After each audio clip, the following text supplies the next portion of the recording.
Bela mboka ye Wole tosuwa babimisa na poasa Ba député to votaki bazo salarien Bazo salarien Tokele na funa Bazo salarien Bazo salarien Kongo tolega na mwamba Bazo salarien Bazo salarien Tokele lukunga Bazo salarien. Merci beaucoup, bon début à semaine à Binonio sur Bakinois, Bakinoises, Bakongolais, Bakongolaises, même Bapaya Moussoussou. Oya, Bikolo Moussoussou, Bapona Congo comme deuxième pays na Bango. Plein de bonnes choses dans Mboka Nabiso Congo, Mboka Yalomumba, le 24 juillet 2023. N'a pas molinza, mais parce que Ngaï Nabino s'est retrouvé les sous. Bah, Moussou Tozaki na Bango semaine passée, malheureusement, Moussou Bakoufi, Moussou Basali Baksida, Moussou Bakoili Makamundé Nandenge, mais bah, Union Sbota, Mboka. Peut-être ça na ba collègue na ba masse na bino ba membre famille Moussou Bozai na bango semaine wana kuna mais le 24 ba comité. Francophonie na mboka na biso ezali sengotote bon pona batu mususu bazolo bezana ngo kibudi eza bongo mais il faut to komisaka comme ce qui est vrai musala ngo pene salemi na moi retard mo kyondi mbongo ibima na dernière minute pati sikoyo tata Raphaël poto moko ba cha ba minda ba mpulu wana ba cha ndena yoka ke pa bato ba sa misala kuna ba poto wana ko sala 48 heures pour ba meka poto moko et puis jusqu'aux 4 surtout que la comédie joue le 24 bon comprendre c'est certain to sala miracle et c'est le Congo na biso to arabo igama munyosko likolo c'est même ça quand même ala mingiti bitumba ya ba politicien congolais peuple congolais a gagné kanini bitumba ya ba politicien Oni Baswanaka, Kabila, Tshisekedi, Katumbi, Chéribin, Personnam, Roubero pas appelé Congolais, dans 100%. Bon, na Longolier. Tozu banani, ba guerre na bango so est-ce que population gagne kanini. Tozu ba ko rebelle signement na mboka oyo, est-ce que peuple congolais se retrouve tout. Ce sont des questions autocolobela lelo, wana il n'y a pas de tendance politique s'il vous plaît. Chéribin Okende, ba vrai enquêteur banani. Lelo les solo à Twitter, non, Twitter, ma confrère journaliste Moussous, et poser ce problème. Oh non, il cause à la Twitter qui avant, Twitter qui avant, Twitter qui après. On ne comprend plus rien du tout. Est-ce qu'on ne peut pas laisser l'État na enquêteur ou ya solo so babi bazun bango na ba cabinet moi mindele na ba mikili ya poto pote no ba ya enquêter. Bon, espérons bien bango peut ba ça na bango indépendamment, mais ba vrai enquêteur banane. Polémique dans les réseaux sociaux, polémique de part et d'autre qui te côté. Pourquoi bah sex tape et comment objet moko to comme une facilité au monde nzoto ya mukolo mobo to moni nzoto azaki na 4 mères to moni nzoto na place publique et comme ko publier mais bon pourquoi ezaki ndoki eza ba guerre politique ou bien pour nos bébés ça éducation bana biso ba côté na ba auto sombeli ba android sikoyo ezaka mituna mituna za mo ebele wana likolo mais ya wana nde tozo solo na invité na biso l'habitué à plateau oyo azali moko ya batu bien que batu muso bazolo ba babi to soit pour nazo opposant za opposanté ko yambale bolojwa ingi ya synonyme ya kozala opposanté alikapi na ba chaîne ebele.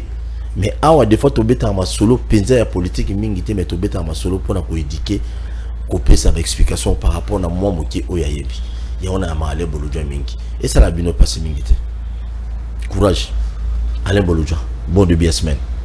Merci de Koyangai na pesi batonyo so baza ko landa biso mbote naza ko sambela c'est que semaine oyo ezala semaine à bénédiction, bien que tu comme dans la deuxième jour, et à la semaine à bénédiction, bandeko nyonso o bazali na ba bosenga, bazali na ba difficulté, nzambe na biso, nzambe alola akanisa bango pe balonga, ba problème na bango. Voilà. Amen. Une fois, depuis na bano ya bolojwa, lelo na senti ka sambela. Ah non.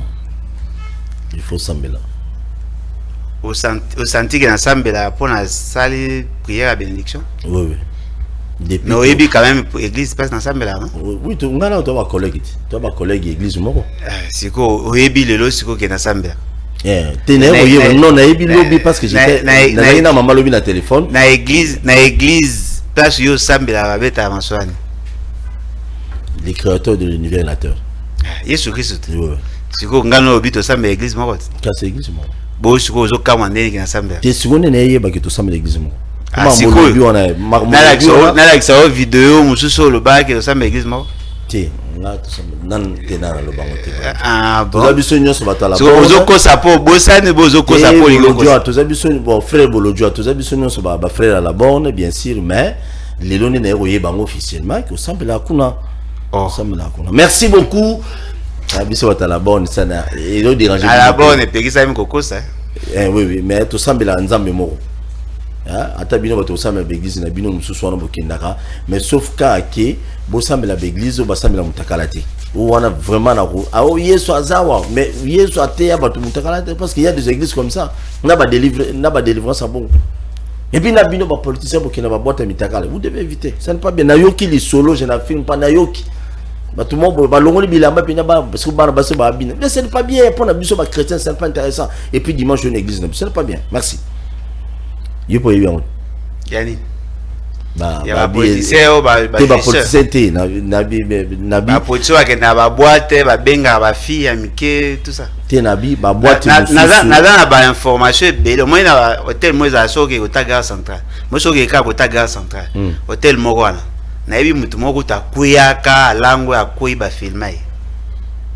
Na mutu moko ayebisinga ka yebi mutu mususu azana te na ngo papa so bakangi ekosila donc même dans une heure na komi ce que yebi mutu alangwaki ba filmaki ba référence wana na lingité pardon ya hotel lobeli ba boîte ya hotel mais boîte non hotel za la gentil lelo za lendi tika biloko wana so okende vers Gare Centrale hotel mo eza quelque part ngana lobi ba boîte mususu babina mitakana na Kinshasa mais pour yo le boîte na zo ibisa yo bato musu ba luwa penza ba sale ba bengi ba tout ça ba sai ba blona ba ngope ba dimi pese siko zu wana siko mutu monda melaka minga langwa ba filmai bonga tune kyondi yango te yo meminga ba nanga ba mi kemakasi apparemment ebi mutango tina ebi mutu bonga ebi te yo ebi te kotanga la bo so tanga ma c'est ça ba risque ça ba risque il faut éviter le roi, c'est pas bien. L'immoralité bat son plein. Ma casse, l'immoralité ça ma casse. Ça la calme. Tout bande émission calmement. Ba te belé ba vana ndaku ba ozela comment to robeta bilo calmement pour na intérêt à Congo yo ngo ba no memanga bilo ba fête ba tout ça. Yo me même en ba boîte. Quand boîte ça fête. Merci beaucoup. Bolo déjà parlé tika bana. Peuple a gagné nini depuis quand je dis le conflit Tozuina Bakor. Bakor et Signama depuis Bakor et Bando Signama depuis Musée depuis Mobutu depuis Bassina Bakor est belé mais apparemment le peuple congolais ne se retrouve pas. Qu'est-ce qu'il faut faire l'élo pour que non na Bakor na ba conflit na ko soit na ba politicien ndenge le longo bila le suprême le gouverneur de la ville de Kinshasa bazali ko ndongwana na nani Mulumba baswani na Mulumba makasi tout ça nde tozoyoka yoka kendo baswani na Mulumba mais qu'est-ce que le Kinois va gagner, qu'est-ce que le peuple congolais va gagner? Déjà na Okatanga pour votre information ministre provincial de l'intérieur na yoki je n'affirme pas qu'il y a Zalia déjà na Kinshasa ministre provincial de l'intérieur na gouverneur des Elopesimbwa Mwaboyi gouverneur doit partir ba conflit énorme ba Lushwa ba gagner nini ba Katangi ba gagner nini na Sankuru aussi na yoki lisolo que conflit pesa sukuna donc ezalaka ba province ya Sankuru de province de Libabe vraiment na Congo mobile province mobile bonga na côté bato ba gagner na ba conflit nyonso wana ba vana na Kinshasa ba musu ba komba boye ba gagner na bango kaka mais to manana msuka émission vous avez souci à quoi te émission bana ok Bolodjo yo bandaka ngana ko na kwa cheve na suka parce que boye c'est pas bien tena moyeka ba mélange mutala bona ça ici à quoi na kanti maman ndeo komi komi nyama la mupe naza un nom public il faut parce que ba catholique ba otala biso il faut pas se retrouver trop de mélange inchallah salam alaikum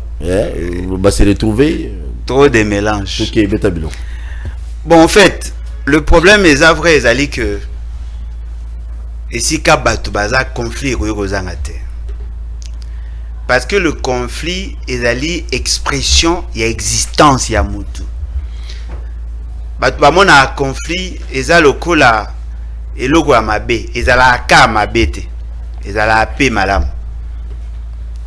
mais à condition batu oyo baza en conflit bazala na une sorte de limitation pour que ça la mate que le conflit est dominé sur la société.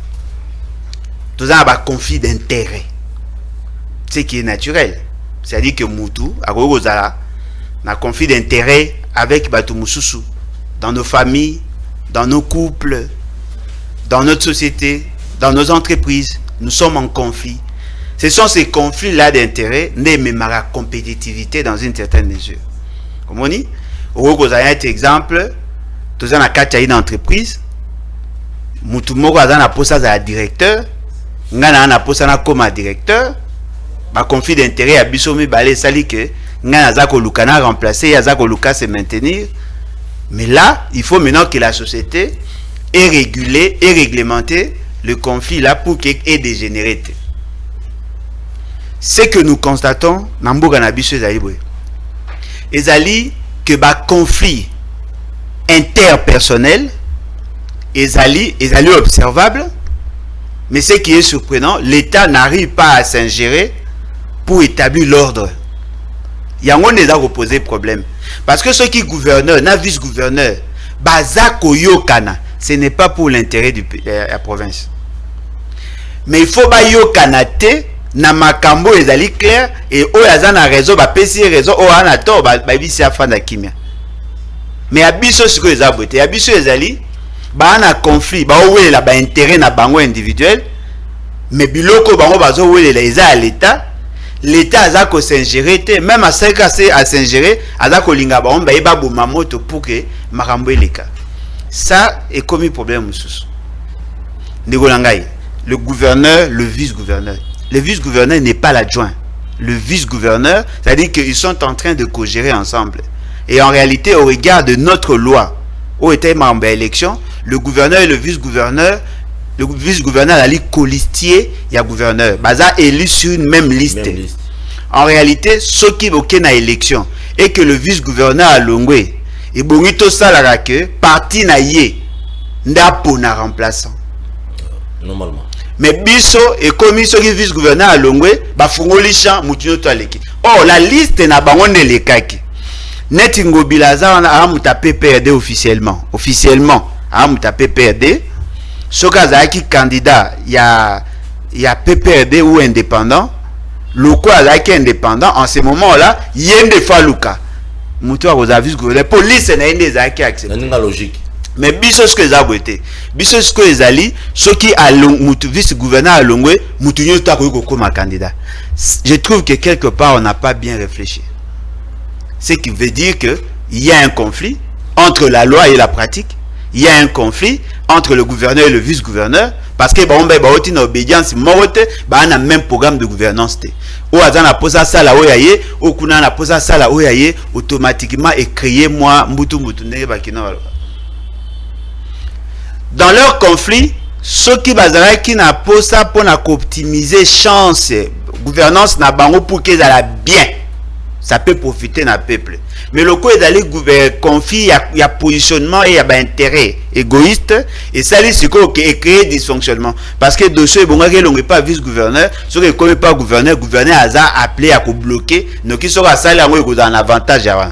De ces monsieur d'aller gouverneur engage la décision en faveur de la population, le vice-gouverneur a diabolisé en gros qui sont que simbi, c'est-à-dire que ba conflit à batumi balé et ça là c'est que la province est ambola malamte. Donc le conflit est favorable dans une faible mesure, mais très souvent il est défavorable dans le fonctionnement. Il y a une institution. Peuple congolais azali habitué il y a subir ba conflit. Conflit abiso à liboso. Il y a conflit d'intérêt entre la colonisation belge na abiso ba congolais. Tobundi apparemment to chaki stop na yango.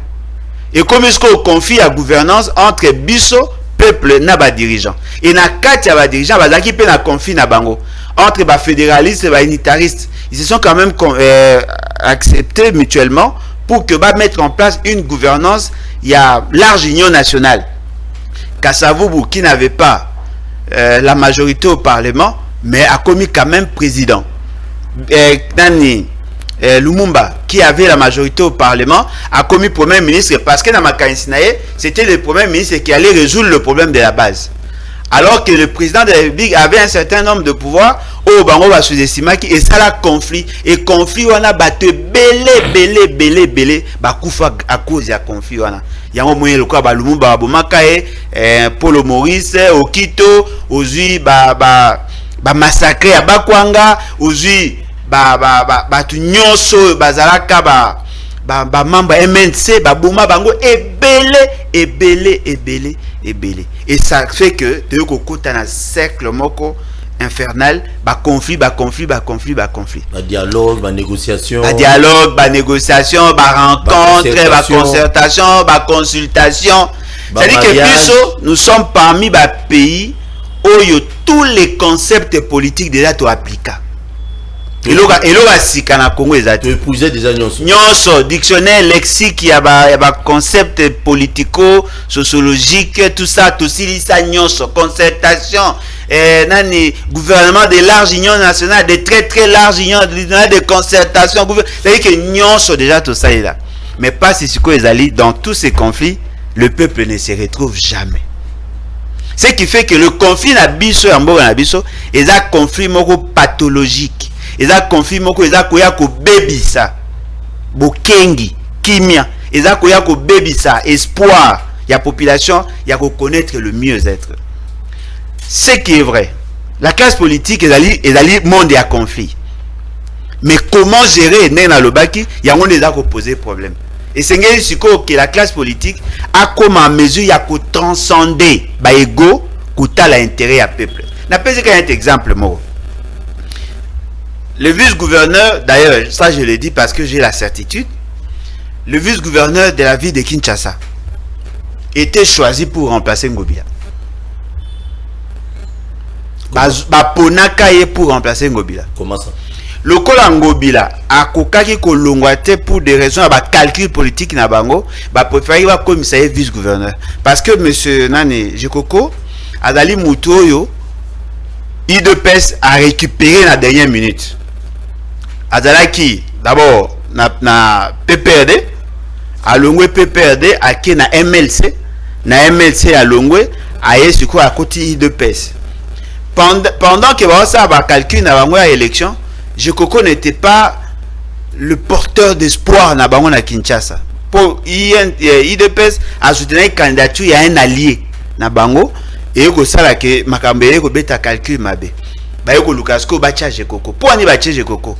Parce que balingaki le quoi Jekoko azana moins ancrage. Moins ancrage na commune ya limité na Kingabo. Une partie ya Kingabo a moins ancrage na bon.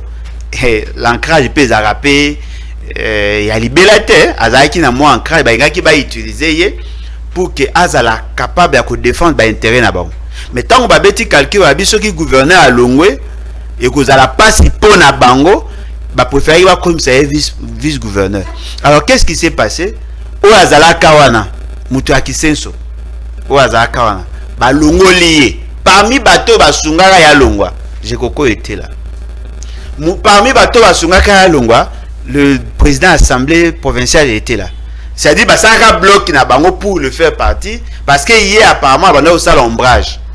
Et que ça que le dossier évolué Godin Poy a commis un conflit na gouverneur Angoya Abino bayeko sa siko alliance basangisi Jekoko Godin Poy na vice-gouverneur wa Kala na batu mususu o bazali na kati ya pouvoir tel que le ministre de l'Intérieur IDP c'est parti tout ça basali siko bloc pour que balongola Godin Poy tant Godin Poy a longwe basangani sous bloc mususu sans Godin Poy personne Gentini pour que ba combattre Gentini. Oui, ce qui bitumba na bango ezalaki pour na ko améliorer gouvernance. Peuple inga se retrouver parce que basangani pour ba longola mutu ya mabe. Mais bango sko ba longola mutu ya mabe te ba longola mutu par rapport à ba calcul politique na bango. Ba linga te ba ke na ba élection avec Gentini parce que Gentini a commis kolakisa na batu qui est plus populaire que l'IDPS. il a comme fils aîné, il y a Félix, c'est qu'est-ce qu'il dit. Après, avant, il y a d'abord, et puis Fanny, et puis Anthony, et puis Babo Baleki Nassima, a mis comme ici. Et comment créer le quoi jalousie, tout en constatant aussi que Azako gérer ma bé, a commis ce qu'on a bagagé. Plus Bazo Bunda, plus il y a un OCP.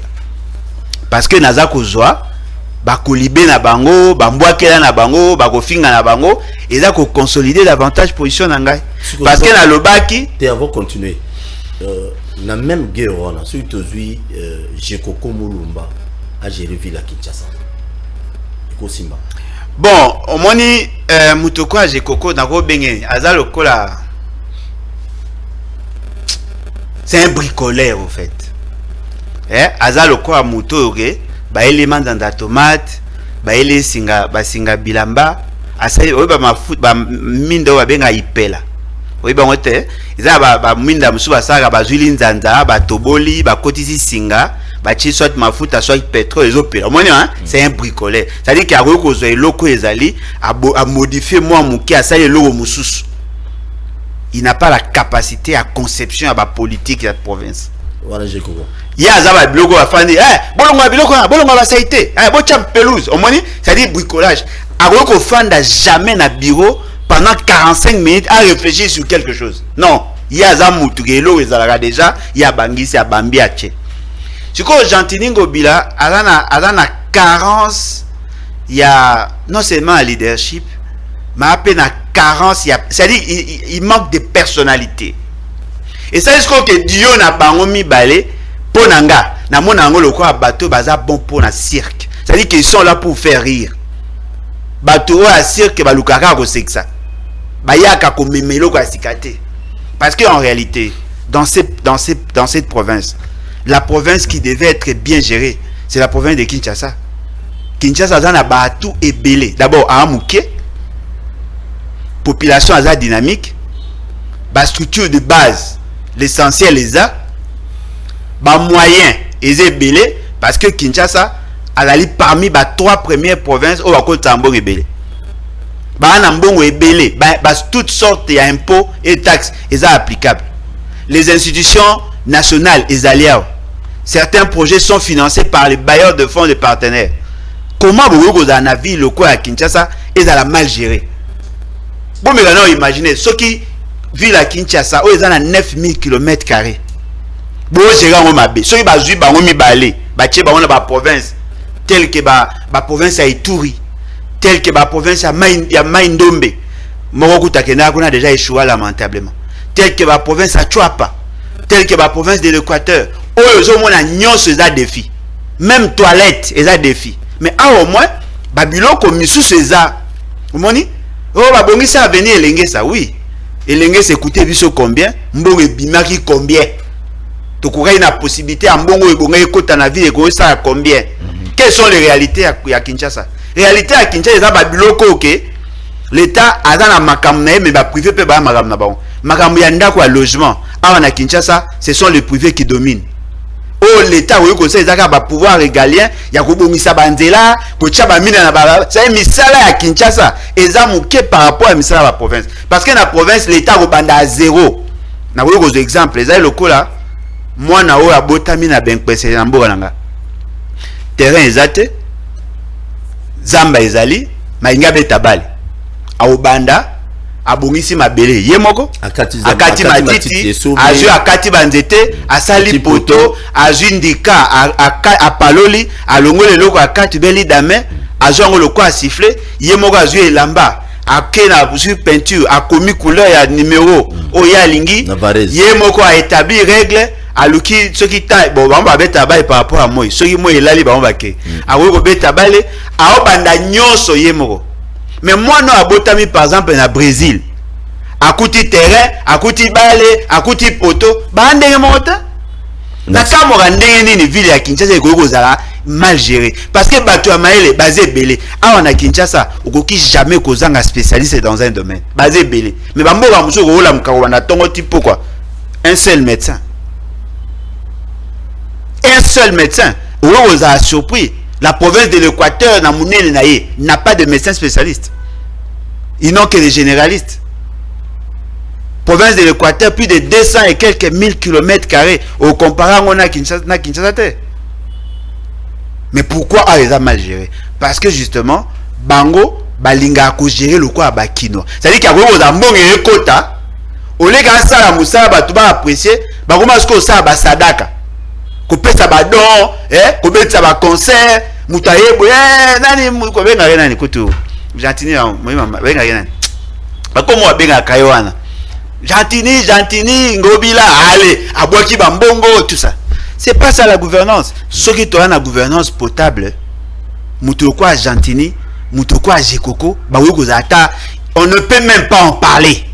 Batoyo, Bozu, Bango, Botier, Bango na Bilocoste, Botier, Bango na fourrière politique. C'est-à-dire que Boké, Tikana Silis, ça va mon monsieur Yaokima. Par exemple, Bango, Botier, Bango na dépotoir, na poubelle. Il y a oubli politique. Ouais, on le biscuit pour la Kinshasa, mais pour le Congo maintenant, pour la population, où le bien Équateur va se retrouver, parce qu'il y a aussi des conflits entre les leaders politiques et la province qui pénalisent aujourd'hui au moment où on a Sankourou. On a pris cet exemple parce que nous avons invité, moi, on va parler aussi de ça. Je suis à Sankourou depuis Kabila jusqu'à aujourd'hui. Au moment où les leaders politiques et la province Nabino. Bon, on attend comment on tout les oh, autant comme mais la jeune prière. Donc les lots bah ça la jeune les lots lundi mardi mercredi. Ayo au génération bah émission. Non pas avoir problème. Est-ce que tu pas un problème il faut gêner. Nous kana nous t'es papa à Boloja. Bon côté on va gêner prière. Ah maman muli musu yo côté on dit. Tika wana muli maman spiritualité na ngai. Bo côté na TV. Mais yo kanga nanu ah yo n'attend comment mutunde te pendant ce mois. Maintenant, la plupart des leaders politiques, même dans le moment de Kabila, on a vu, au province, espace Kwango, le rôle espace Grabandouno par exemple, ils sont parmi les provinces, ils sont enclavés dans Moroyo, ils sont abandonnés. Mais, dans la plupart d'entre eux, ils ont un poste minel qui pouvait bien influencer la banque, celle qui est province est bon. Mais, ça est la montée. Aujourd'hui, au moins, on a toujours intérêt à la poste. Est-ce que le peuple peut faire maintenant? Dans le sens qu'il se retrouve quand même dans la chose publique aujourd'hui, par exemple. Au Moni, aux unités exemple à Sankourou. Sankourou est le cœur du Congo. Ouais, le centre du Congo. En tout cas, le cœur. Et si Penda Makamunyo se sengéleka. Peut-être même la dimension mystique, Sankourou est en avance par rapport à la province Ebele. Mystique, né? Sur le plan mystique, sur le plan métaphysique. Et Kindoki. Sur le plan métaphysique, mais non, pour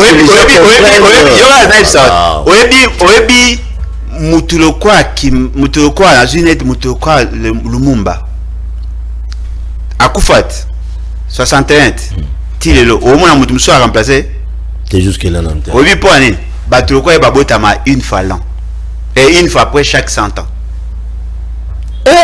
de ndenga zawana. Réincarnation s'est manifestée pas dans un domaine, mais dans d'autres domaines. Parce que Lumumba Azara qui n'a une capacité d'anticipation. C'est-à-dire qu'il était en osmose avec la nature. Nous sommes allés par rapport à l'origine. Ah, bah, c'est-à-dire que le Sankourou est bon les catalyseurs, il y a vision à développement. Alors, tant que Bamindele va comprendre qu'est-ce qu'ils ont fait? Ils ont procédé d'abord par l'élimination physique et l'élimination idéologique de Lumumba. Il y a un moment où va te belé pour que Makasi soit né longue. Et dans notre pays, on a connu deux personnages. Il y a Makasi. Lumumba. D'abord, Simon Kimbangu.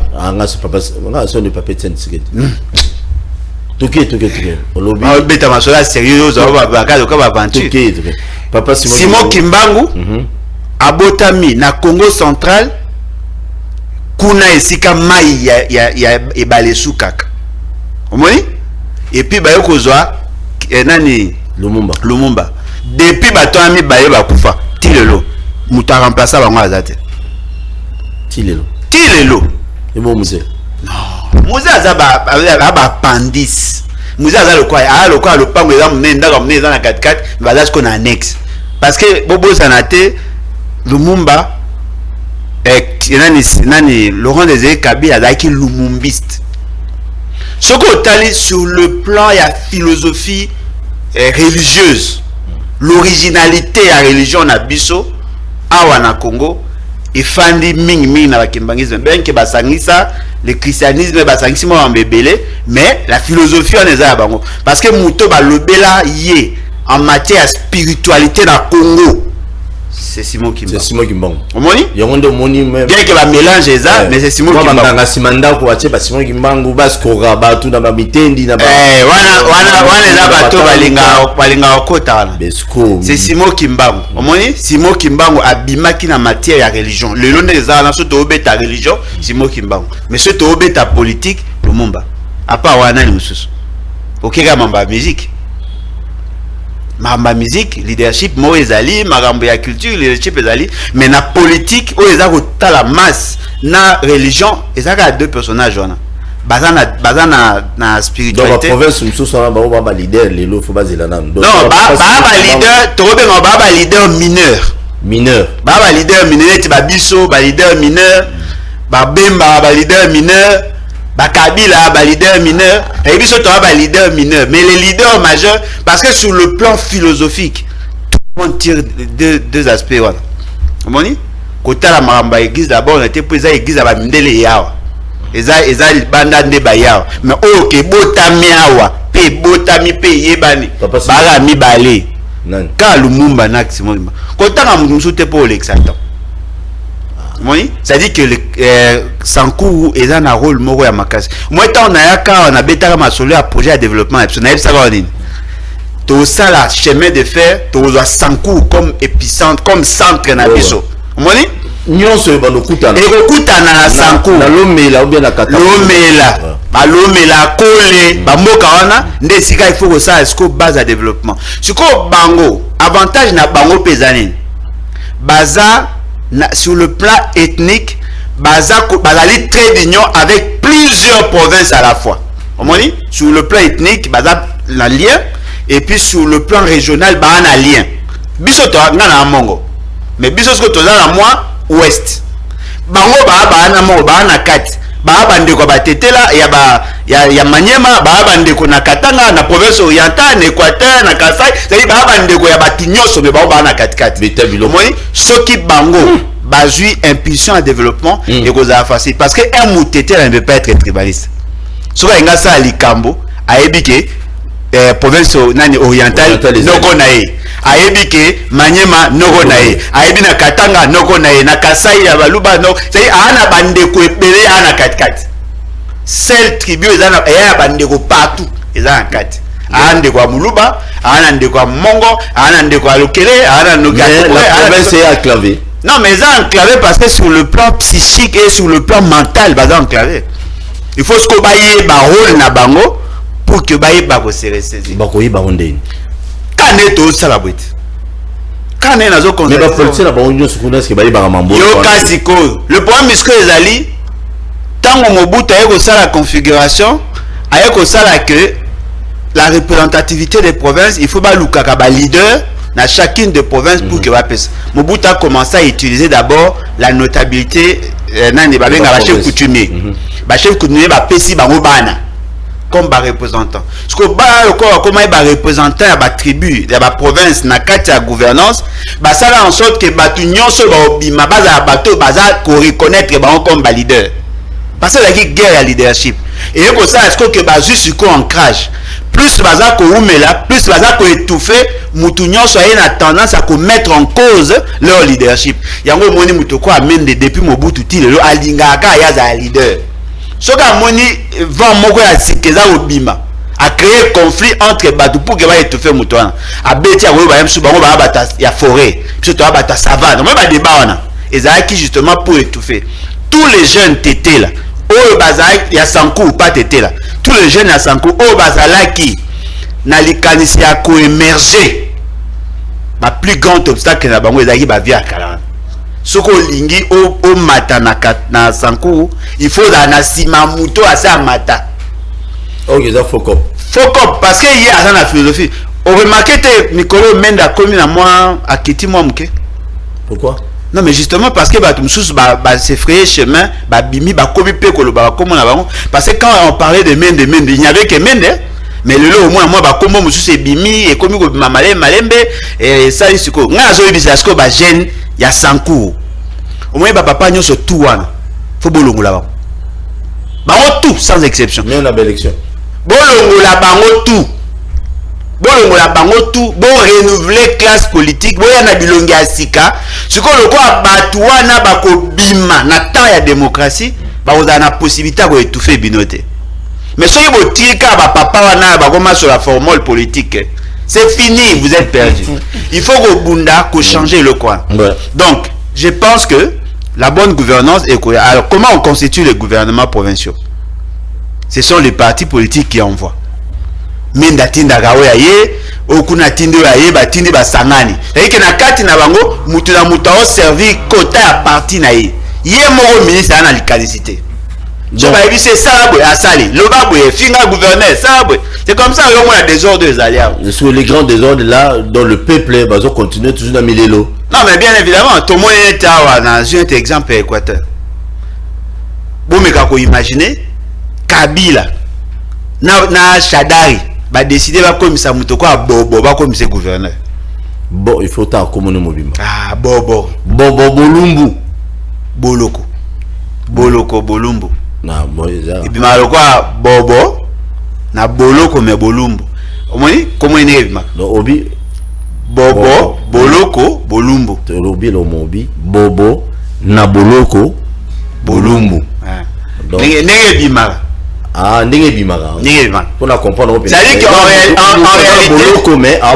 réalité d'abord qu'est-ce qui s'est fait ces messieurs étaient proches, il était membre à PPRD. Bon, il n'était pas membre à PPRD mais il était l'un des donateurs et à PPRD bah comme c'est membre à PPRD si autant baza ko luka ko commissaire gouverneur qu'est-ce qui s'est passé bah sengi si qu'on a ba ressortissant il y a Équateur et membre à PPRD bah pesa combo. Est-ce qu'on a un avantage moko ya petit à Shadari papi nani papi oui o azaki gouverneur ya Lemba Boukoumé Salemba alaki Boukoumé Salemba nani bon auto longwa kamingi ta papi auto longwa kamite kombe goya yesu ko aza oncle ou neveu ya Bobo Bolumbu pire petit ya Shadari. Alors c'est non voilà so ngito fanza Équateur il faut chamuto azana non non yé mutapesa ki siège à parti à soutenir la parti tout ça c'est quoi Shadari sans le connaître andimi ba chaina na candidature le jour Shadari a monakaye mbala liboso Shadari a regretta allez là on est gouverneur bo chenga mais on est là terrible Bolumbu na ebisi yo miko kuta mo sa mo effort ya komo koma pinda moi un peu mutano ya monde normal mais liboso ça terrible liboso ça rend ayebi même pas quand même pas qu'on construire une phrase en français si ko Shadari le quoi zo boya ko frustré pire petit na comment les alliés faut n'attendre comment il peut ba yebi pomba si ma soeur na ba erreur et ça la société.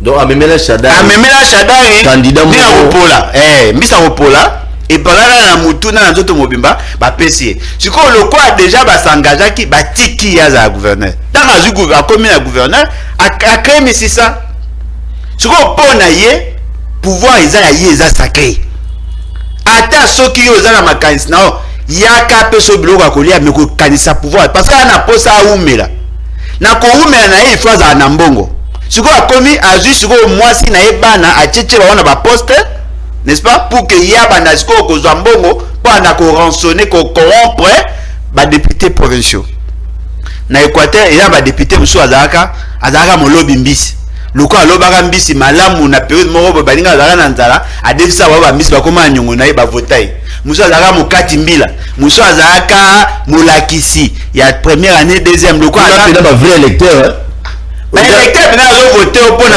pondu na kwa ba député bazaka mieux voter na ndenga normal que population de voter bango non ba voter ye na ndenga kwanga na pondu nga mona na mutake na province kwa fandi devant bureau ya vote ba tshenzungu ma famille ya pondu na bingwele oye achelo na makasa après ce kwanga au lieu pose na quoi la voter bato be bazwa ba vote ya marqueur omoni ça dit que ba voter ki ba on a donc on a pena vote pene salima et ko ça y a za ndengona ba député ce que ba pire que atikali a commis en crash ayeko baksa sko mbongo ba commence ko teka ba ki moro na ibise soze solo ba betaki zokoyi bo na mutu député provincial ngape ya moyo mutu ba betaki bo eza penza malamu mingi te mais eza penza malamu mingi te malamu mingi te ni les avalo mingi po ba yisa na batuke bo sala ki mabe bo yate eza penza malamu mingi te lo bo sali et a penza ni ba betaki député là. Comprenez mon émotion. J'espère que vous comprenez.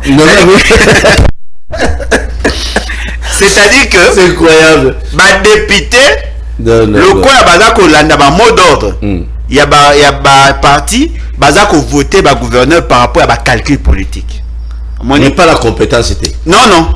Par rapport à calcul politique, boya mbaye, bo voter parce que yé le quoi za ndengwana a repérer so ba pour se retrouver. En ce moment là bo kabo implanté parti. Parce que mutu a maillé le soga yé. Très bien. Ba olinga ba voter te pour ceux qui va voter yé a aucune logique.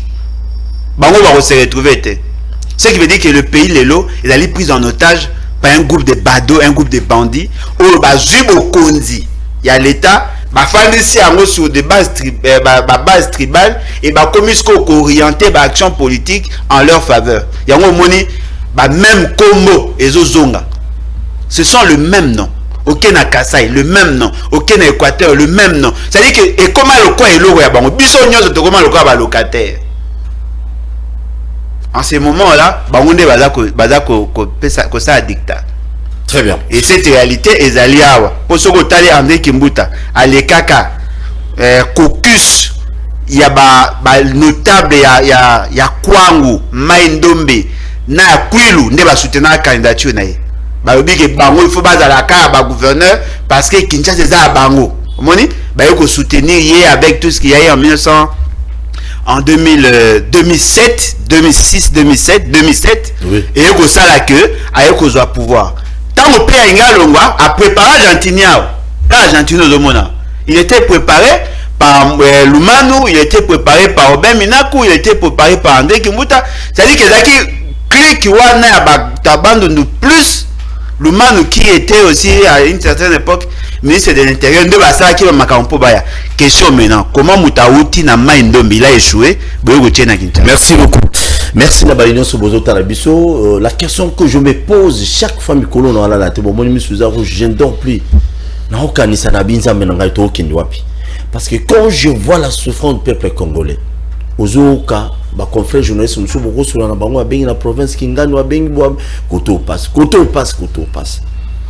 Mais les gens qui se tapent la poitrine, qui se disent Ngasu na komina ko sala bien, ngasu na komina ko sala bien, ngasu na komina ko sala bien.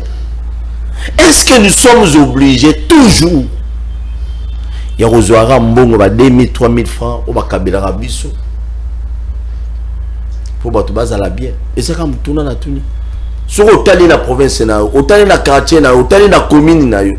Au moins la politicien soka yi akoya 10 000 20 000 dollars abano kabela bino, abano kabela, kabela ne bino. Mais oui, au Kabila biso. Mais ma conflit na bino biso pepe tout gagné. Tout gagné. On ne se retrouve pas. On doit être sérieux, honnête. Vraiment ma conflit politique est belé. Ba dialogue c'est ma mboko yo, nyonso esalema biso peuple. Tout tikala jamais qu'on se retrouver. Au moins la bangon ba ozo train de vie na bango changer mais biso ma boulou ba passe et ça pardon. Bon, il voit un homme loko wana bien bakonzi. Pardon. Mbalo so boke la dialogue toujours yoka. Ça reste à vérifier. Si réellement c'est qu'ils sont livrés. Glissement il y a 2 ans. Bon, vous allez glisser pour l'intérêt de Bino ou bien vous allez glisser pour l'intérêt du peuple congolais. Pas le peuple vous allez wapi. Bon, glisser plusieurs fois. Bon, quand voilà plus 4 seulement. Peuple se retrouver en été. Nous le peuple on va se retrouver quand nous tournons la tournée. Ça dérange. Quand je parle du Congo, ça n'a pas passé un mot quand même. Tout le monde a dit que ma politique est vraiment compliquée. Tout le monde on ne sait jamais. Chéribé Okende, qui est vrai enquêteur dans le dossier Oyo? Je cite bien les noms. Nayambaki Ndekonabiso, babingisa na émission moko na chaîne en place to ya minde ko moko na kombo ya Joël, maître Joël a pesi version na ye par rapport ya ba tweet ya lokala ya Peter Tsani, Élisée Odia, Wembi, je crois que à 4 ou 5. A sali ba analyse na niveau na ye. Na kati émission là, je lui ai posé la question. Na koloka ba explication na onyonso. C'est l'ensemble qui est victime toté. Na rozala nepe sur les lots fara. Pour tout tourner mi tout on a calmement sur tout téléphone ouvert pour ça la bien Alain Bolodjo. Nani azali vrai enquêteur na dossier ya ndeko nayo. Noko nayo tout à l'heure on me dit pourquoi Chéribé Okende parce que ma version politique ça devient des trop bêtabiloko. Bon en fait bateau bakoyo ko sala enquête ezaka bateau bazana pouvoir coercitif. Bateau bakoyo ko sanctionner. C'est la justice. La justice a salelaka la police. Parce que la police est le quoi bras séculier, il y a justice. Pour nakati appareil judiciaire, il y a ce qu'on appelle la police judiciaire. Cette police judiciaire a travaillé avec d'autres départements, aux unités de la police scientifique, travaille avec l'armée, travaille avec le service et la communication, bref, travaille avec tous les services parce que il n'a pas ça qu'on récolter l'information pour qu'elle constitue base d'analyse na bango. Ce qui veut dire que Mouto a sa l'enquête, c'est la justice. Et dans le cas précis, c'est le parquet. Le parquet n'a pas l'enquête, mais a recourir à un service et belé. Tout ce que nous faisons en dehors de ces cadres est d'aller analyse. Mais fort malheureusement, le lot analyse et que Salema et pas Moutou sans avoir les méthodes d'analyse adaptées. Yango moni na reta ko pesa conseil na ba na biso. Soko aussi aux examens d'état aucune université ko kanisate que science et sili continuer quota la formation. Ça c'est un conseil que je vous nada ko prodiguer bino. Moi quand j'étais étudiant, je faisais des formations, j'ai obtenu beaucoup de brevets dans plusieurs domaines parce que na lingara osa l'effort n'a réduit les champs d'ignorance. J'ai fait la criminologie par exemple. Criminologie. J'ai fait la criminologie. En Afrique. Les Nazar. Aux Afrique. Si. Officiellement. Des formations. Ah, bon, comprend la position à Bolodjoa. En Afrique, des formations. Dis-moi, en Afrique. Mais au Canada, l'été a fonctionné. On a eu limite dans la soukara. J'ai été formé comme criminologue. Au moins, et je continue à l'être parce que dans la posa na yeba comment maman et ça. C'est-à-dire que quand je suis en face d'un fait, je cherche d'abord à adapter modèle d'analyse ou méthode d'analyse. Et là, ce que ça la mabe ezani, ezali bande konabiso mingi bazo zwa ba information na ba débat. Omoni alandi débat o muta lobby azui yango akomisi yango loko la base d'analyse na ye akomi koloba yango loko a perroquet. Nga so ndeko la perroquet wana. Te loko a perroquet. Ozui neti ndeko tangi ya Joël comment y a mboka bungi et kiminga benda maître Joël kitenge le quoi ndeko Joël était là na ebi ga mtete et moi le ba ga mtete c'est parce que on a kitenge au interpréter tiens nga na calcula comme par rapport à moi nanga za ntumba mazam lubata te amuluba 50%. Le bas 25. Non, 50%. 25. C'est-à-dire que ndenge zali wana ndeko na biso azali ko souffrir na ba bengaka illusion logique. C'est-à-dire que mutumo va développer une pensée sur base de faux et il pense que sa conclusion est correcte. Voilà maître Joël Kiteng. Yono benge maître nga bin ndeko na biso Joël Kiteng. Azo kanisa kaza ko raisonner malamu alors que démarche n'est allée biaisée par faute à méthode. Parce que lorsque vous êtes en face d'un fait social, il faut d'abord identifier le problème, quelle est la meilleure des méthodes pour qu'on tirer une bonne conclusion. Pour na bango, linga ba justifier ba le baque, ba tu ensemble, ba lança qui alerte y enlèvement avant que Chéribé Okende à l'enlever. Oui, démarche na bango yangwana. Alors quel est l'instrument, quelle est la base de raisonnement? Bah oui, il faut baser sur Twitter. Au lieu que bakota na tweet au bango baza ko fonder analyse, baza kota ce qu'on a ba capture d'écran au salami. C'est-à-dire que mutazui capture d'écran ya tweet, il y a Juango le quoi base d'analyse. Et là déjà démarche est déjà biaisé. Parce que le mot est livré. C'est un fait social. Et dans un fait social, il y a plusieurs normes, il y a plusieurs techniques à utiliser. On appelle cet exemple. Ce que au moni muta tweeté. Nengi biso toza na ba abonné na ba compte à Twitter belé. So mo muta tweeté et que dans la notification pendant qu'il tweet mbala moko message ya notification et comme elio na temps o ya publié et comme elio tant ko ta message na ye aza na possibilité à modifier yango. C'est-à-dire que ce qu'a modifié tweet na et ko indiquer que a modifié qui possibilité à modifier la innovation à Twitter. Moni Twitter a sali possibilité que tu vas modifier ba tweet mais il ko leka 1 heure t. Tant on a landi de konabiso Joël aza koloba non le corps va modifier qui na 14 h et la qui c'est que on va publier qui na 13 h. C'est ça le problème.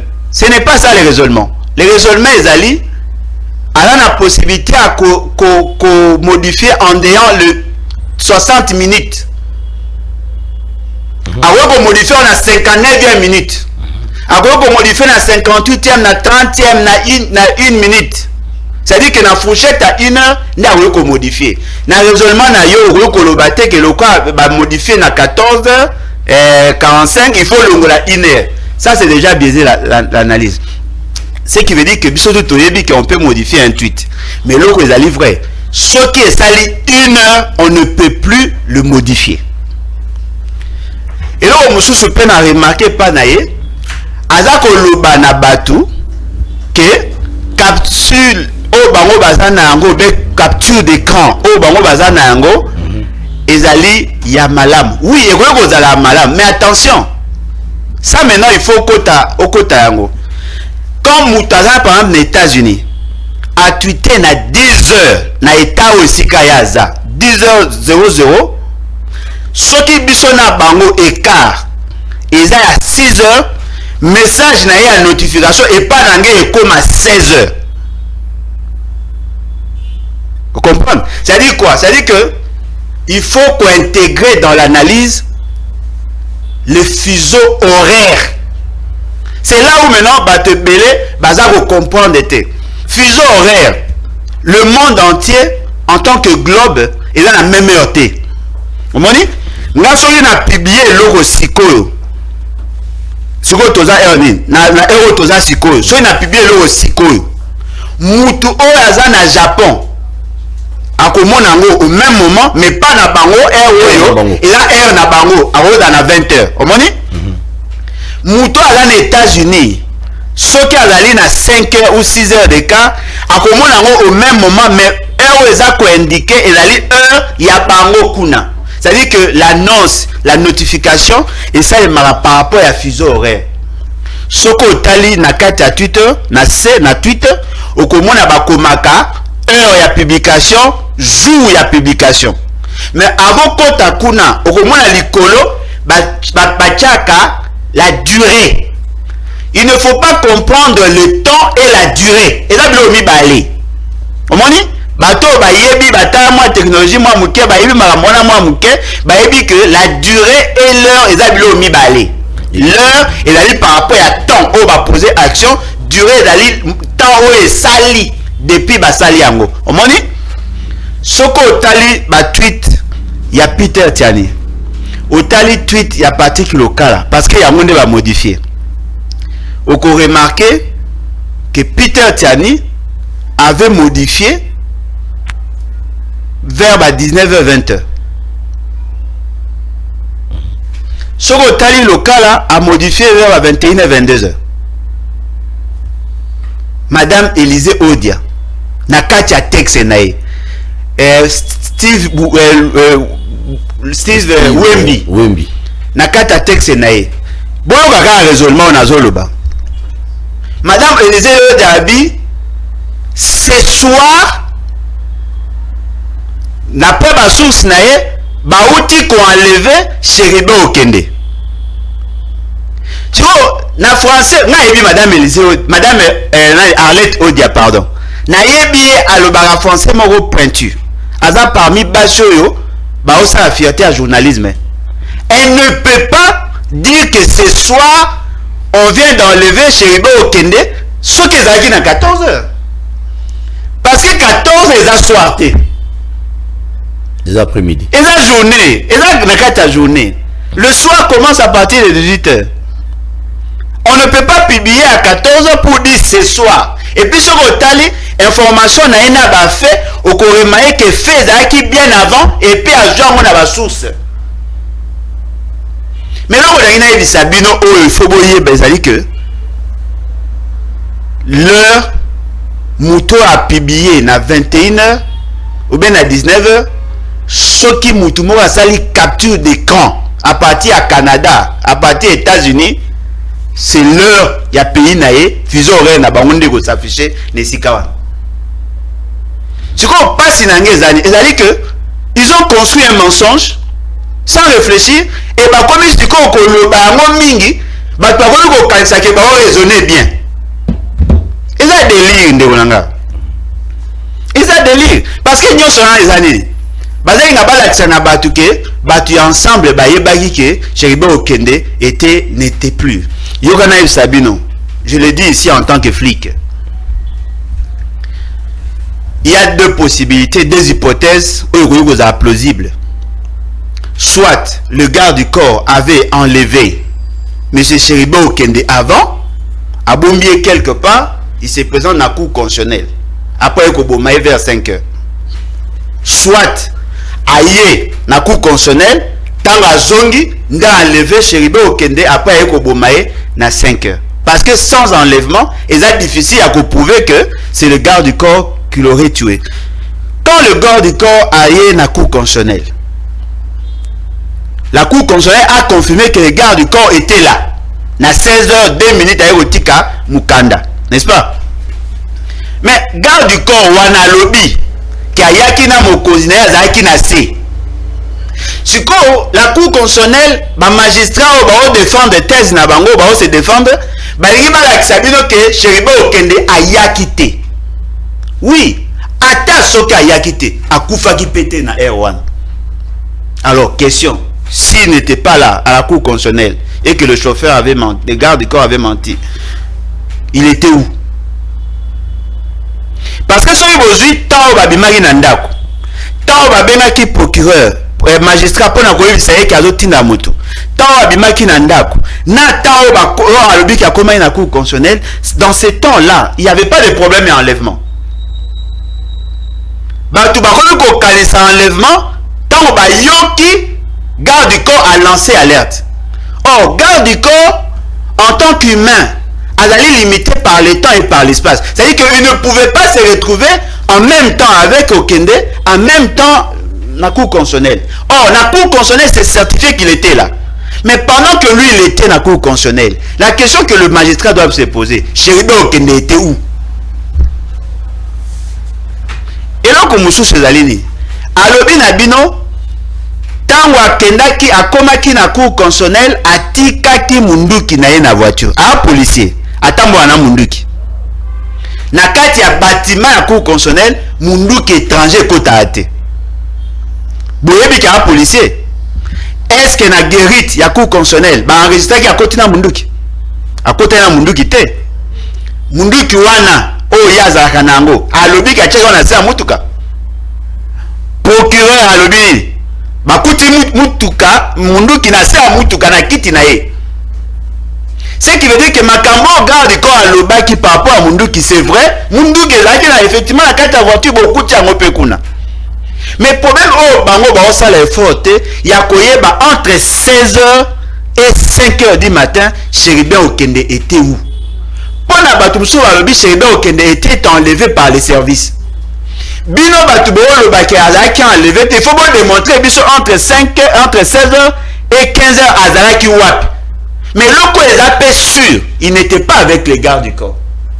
Parce que garde du corps tango a longwe na 16h abengaki batu ya parti ya ensemble a ebisi ba onkazo luka mokonzi na ye, d'après le procureur ayaki sous na 20h.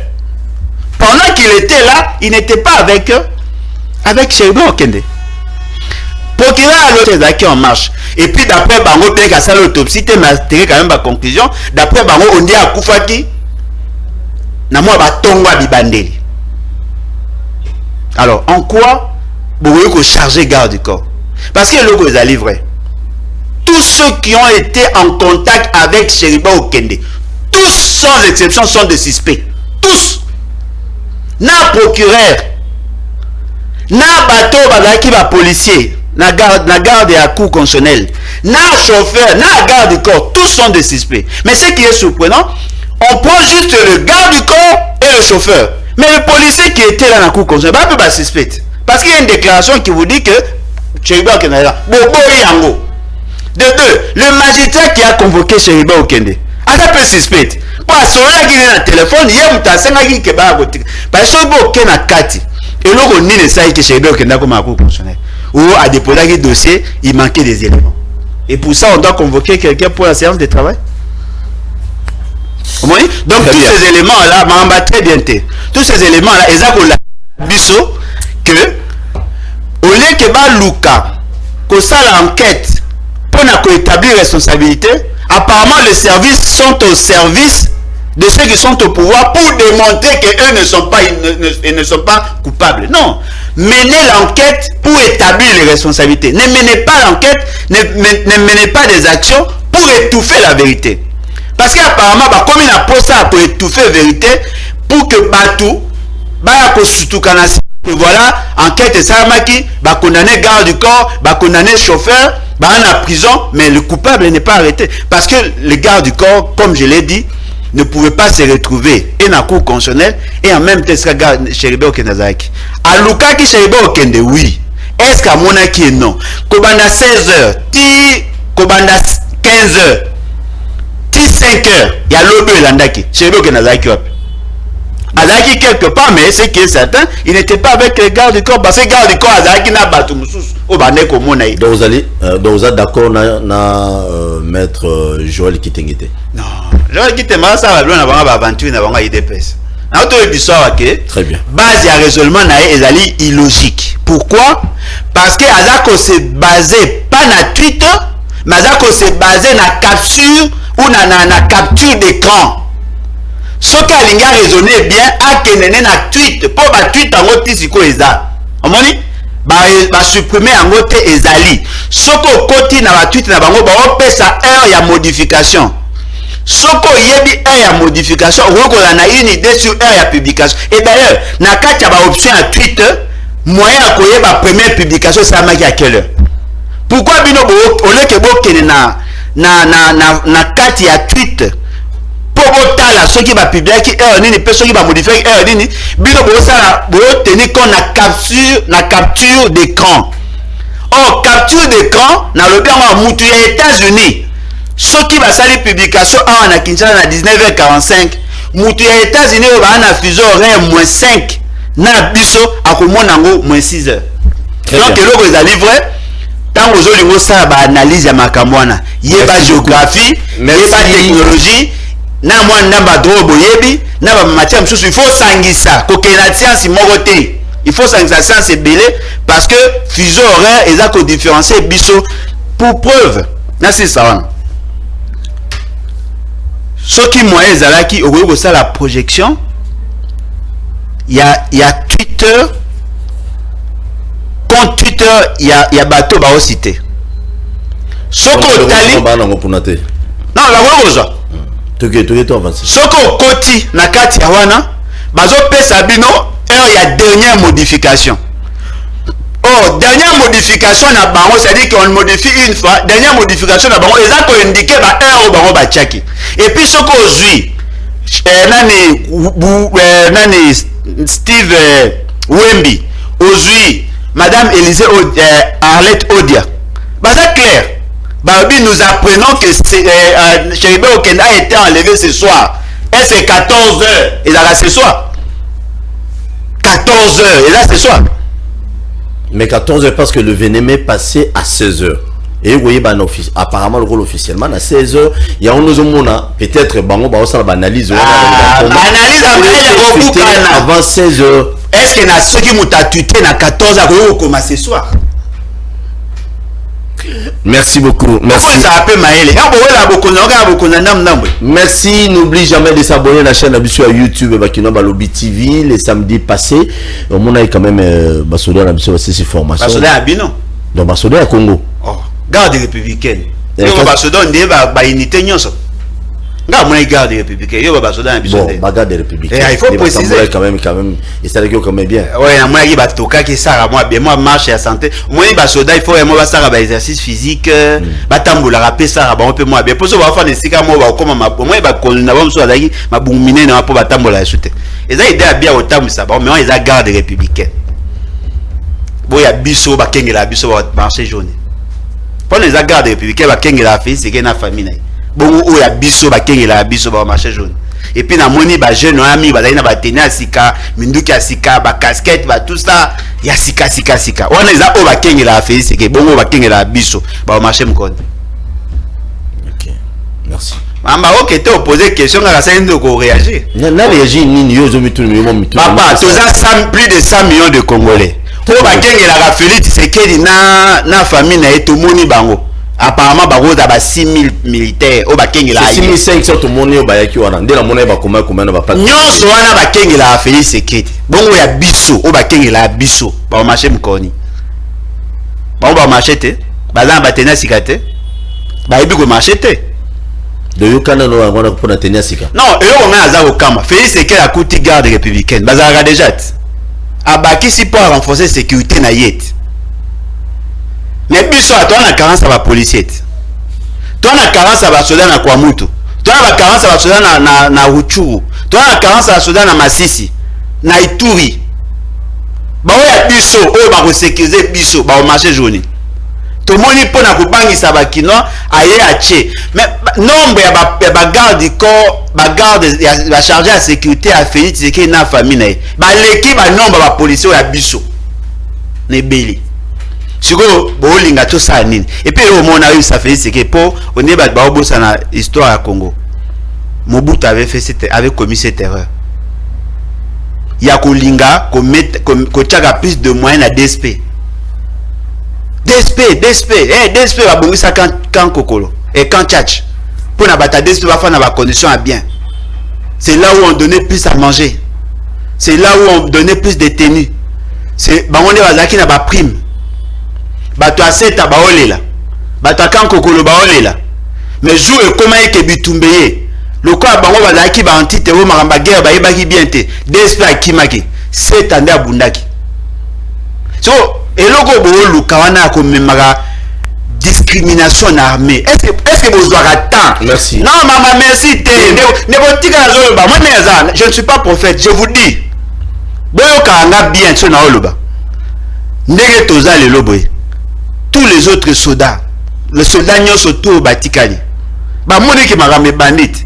Ba pesi ba tenir na bata garde républicaine net ba pesa na DSP. Ba mo pe ba ozela. O totongi hôpital et pas bata DSP akala.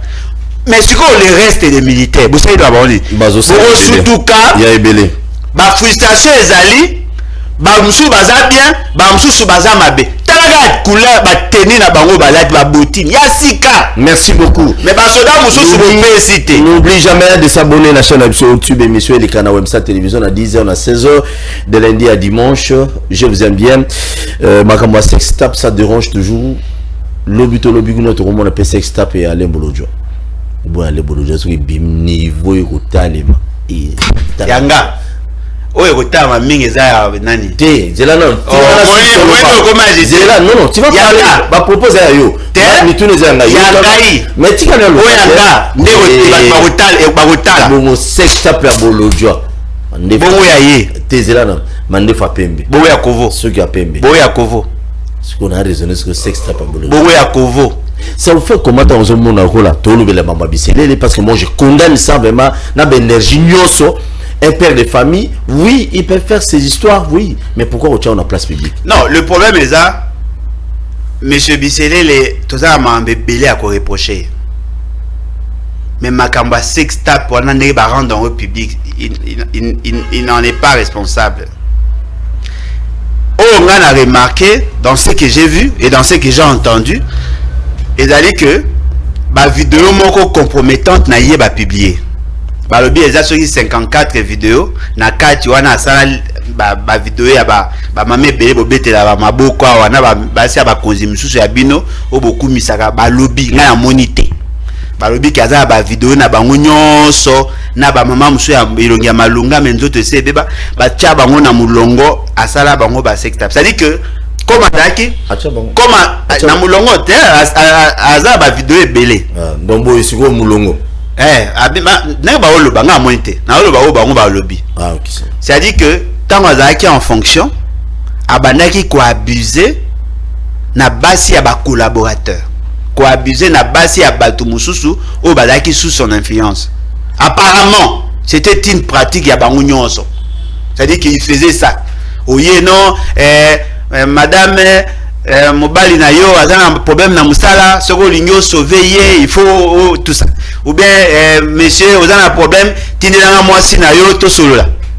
Ce sont ces pratiques là que nous condamnons. C'est-à-dire que l'on tozali boye tozali na situation yo ba imoro bazali na capacité ya ko régenter biso ya ko sala makambo o bango balingi. Mais c'est que moi je ne supporte pas téléphone na ye wana.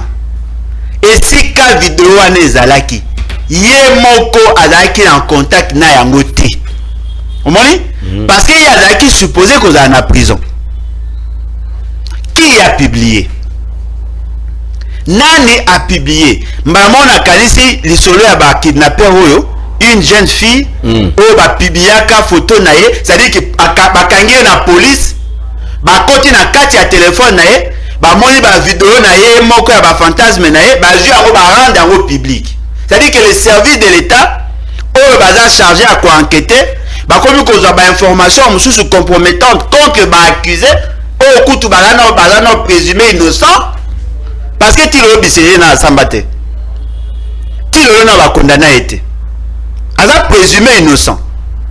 Si vous avez une information ya vie na ye bo publier na ba réseaux sociaux bo zela nga Alain Bolojana ya obeta masolo non je vous condamne bo ça me no malam te bo ça me malam te eza normal te bo ça ma sentiment ndenge zana ya na batu moko ba na ba vidéo na lo ba pona sisa ba na vidéo ya papa moko boye côté ya ba hôtel moso ke net o ke ngota ba gare centrale ba bengaka ba jeune fille ba saka fête na bango amela masanga bela lango ba filmai bon mais qu'est-ce qu'on imagine le pas avant campagne photo na bimi supposons kaza candidat ezande a moi qui si miso na bo moniteur et monsieur Sili bo konjo na bo moniteur légèreté mo ko imaginer dossier à l'état boté na réseaux sociaux ba image ya bino mo bo sa mabe boté na réseaux sociaux ba cheka boté o sa mona sexe ba kabila na c'est Kabila Zara maman vite. Ouais ne yo lobit. Vie na ye privé Zara ko batamat. Ba bane ko soupçonner. Mais oh les a scandale. Merci beaucoup la Montani et monsieur Sili. Sans personnalité. Papa éviter papa bana ba mike. Bolojo ana. Bana nonga ba mike tika biloko wanis. Et monsieur Sili. Bakangi muto a publié qui peut y a possibilité au kanga. Bakangi oh public ba photo bakangi ba image bakangi oyo ya bisele na bango bakangi et monsieur Sili je dis un grand merci na ba union so botali biso pas photo maman mo bebimi na kati pas de kai na abattoir quel risque pour publier ara mi tai bino bolapa et monsieur Sili te boluja ya son na ba bino na niveau mo wo imaginer ah monsieur Sili te boluja oh et monsieur Silva il continue après ça a nausé des ekokiwana na peso mabele na suka. Merci beaucoup te kudani prochainement n'oublie jamais de s'abonner. Merci l'équipe technique basala ki musala lelo pour te no ba image on a bossé pilanango. Merci beaucoup, j'ai dit aussi un grand merci Congo Nangaï, Congo ya Lumumba, Congo na biso. Tu as besoin peuple à se retrouver. Pardon. Boka ngate pour le peuple à se retrouver. Peuple à se retrouver kaka. Tout se retrouver pe. Tout à peine ma bis ebelé, biso moko, tout ça na ba avion ebelé, ba trésonga, tout ça na ba bateau, tout ça na ba hors-bord, ba bien oni. Bateau ba no sala misara na ba province na banzela na manuellement na ba pa na ba beche, boso ba botinde la bangongo, ndeko na ngai à quoi sert ko soma banda ko ebelé. À quoi sert ko soma banda ko ebelé ya mukulu ba kunda ta ndako moko te. Atana le pango moko te. Ndeko ba peso moko à l'état sala musala na musala peuple se retrouver. DG entreprise ngolo pakala. Ozo gérer entreprise tata na hotel. Ozo gérer entreprise ya bana mboka. Bosala musala pour l'intérêt na biso nyonso. Le peuple pleure. Tout qu'une élection. Moko atombola sabino confiance à piso no ba poste belé. Mais na dernière minute t'appelles à confiance. Na dernière minute bon décevoir yé. Musala ngozo mo. Est-ce que moko atombolo c'est pas la bino. La deuxième mandat moko atombolo. Est-ce que ce comme na liste est-ce que va valider ce comme ministre de c'est gars président tout l'année prochaine. Moi je vous aime beaucoup le peuple congolais. Tout ça là toujours serein avec Félix Tshisekedi Mamobele ko changer sans effet sans effet.